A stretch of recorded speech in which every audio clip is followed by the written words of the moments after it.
इस टॉपिक का टाइटल है वायरशॉक लैब नंबर 20। सबसे पहले हम ऑब्जेक्टिव्स देखते हैं। After completing this topic a student will be able to analyse the no server response to TCP connection request situation in Wireshark. जो फिगर्स हैं, जो मटेरियल है in this topic, they have been adapted from Laura Chappell's book with the title troubleshooting with Wireshark, locate the source of performance problems, published in 2014. There can be several reasons why a server may not respond to a TCP connection attempt. एक client है जो क्या कर रहा है, वो एक server के साथ कम्युनिकेशन टीसीपी का कनेक्शन एस्टैब्लिश करना चाह रहा है।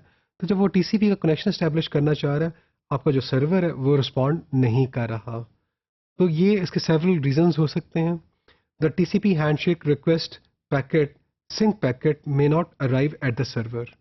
जो क्लाइंट ने पैकेट, जो पहला पैकेट जनरेट किया, क्योंकि जो टीसीपी कनेक्शन एस्टैब्लिश करने के लिए it's a 3 way handshaking process. तो पहला जो पैकेट जनरेट करता है क्लाइंट, वो है सिंक का पैकेट। वो सिंक का जो पैकेट है वो सर्वर के पास पहुंचा ही नहीं है। May be the SYN packet was lost somewhere. जो सिंक का पैकेट है वो कहीं लॉस्ट हो गया। ये भी पॉसिबिलिटी हो सकती है कि जो सिंक का पैकेट था एक फायरवॉल में से गुजर रहा था, तो फायरवॉल ने क्या कर दिया, उसको ड्रॉप कर दिया हो। So a host based firewall पे पास किया तो क्या हुआ, server block the access to the port. तो ये कुछ पॉसिबिलिटीज एग्जिस्ट कर सकती हैं कि जो सिंक का पैकेट है वही सर्वर को ना मिला हो। ऑल्टरनेटली क्या हो सकता है, ये अब क्लाइंट साइड पे हो सकता है। वो सर्वर के प्रॉब्लम्स थे, अब हम क्लाइंट के इश्यूज देख रहे हैं। ऑल्टरनेटली द रिस्पॉन्स, सर्वर को मिल तो गया सिंक का पैकेट, और सर्वर ने क्या किया, सिंक एक्नॉलेजमेंट का पैकेट भी जनरेट कर दिया, लेकिन वो क्लाइंट को नहीं मिलता। The SYN ACK packet was lost along the path, और a firewall along the path block the SYN ACK packet. तो ये क्लाइंट की साइड पे इश्यूज हैं कि सर्वर को सिंक का पैकेट तो मिला, और उसने सिंक एक्नॉलेजमेंट का पैकेट भी जनरेट किया, लेकिन ये जो सिंक एक्नॉलेजमेंट का पैकेट था ये कहीं रास्ते में गुम हो गया, या क्या किया, फायरवॉल ने इसको ब्लॉक कर दिया। So we in this lab हम क्या करेंगे, no response to a TCP connection request को एनालाइज करते हैं। इस मकसद के लिए आप ये tr-noserver.pcap-ng का ट्रेस फाइल डाउनलोड करें। और डाउनलोड हमने कहाँ से करना है, जो हमारी बुक है, लॉरा चैपल की जो बुक है, इसकी वेबसाइट से आपने डाउनलोड करना है और इसे वायरशॉक में आपने ओपन कर देना है। तो this is our first step. अब हम स्टेप नंबर 2 में क्या करते हैं। स्टेप नंबर 2 में you scroll down through the trace file में स्क्रॉल करें। This trace file contains only SYN packets from 192.168.1.72 to 192.168.1.66। तो जो क्लाइंट है और जो सर्वर है ये आपस में कम्युनिकेट कर रहे हैं विद दीज आईपी एड्रेसेस। और इस ट्रेस फाइल में अगर आप देखें तो there are only SYN packets. None of the SYN packets have received a SYN acknowledgement response.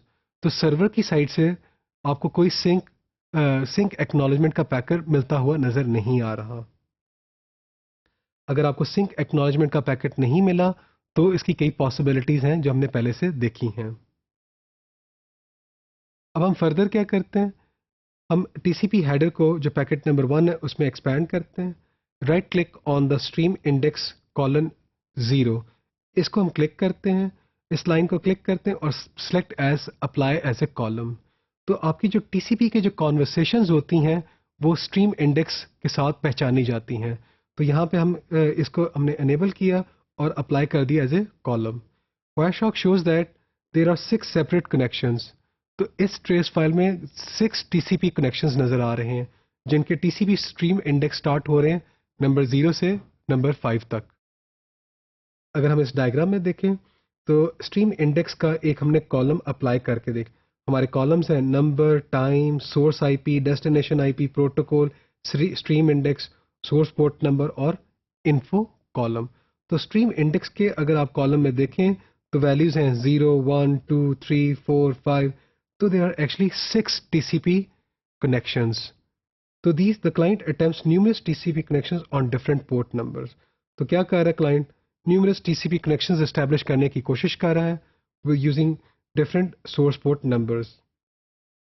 लेकिन TCP retransmissions हमको नजर आ रही हैं। स्टेप नंबर 3 में हम क्या काम करते हैं?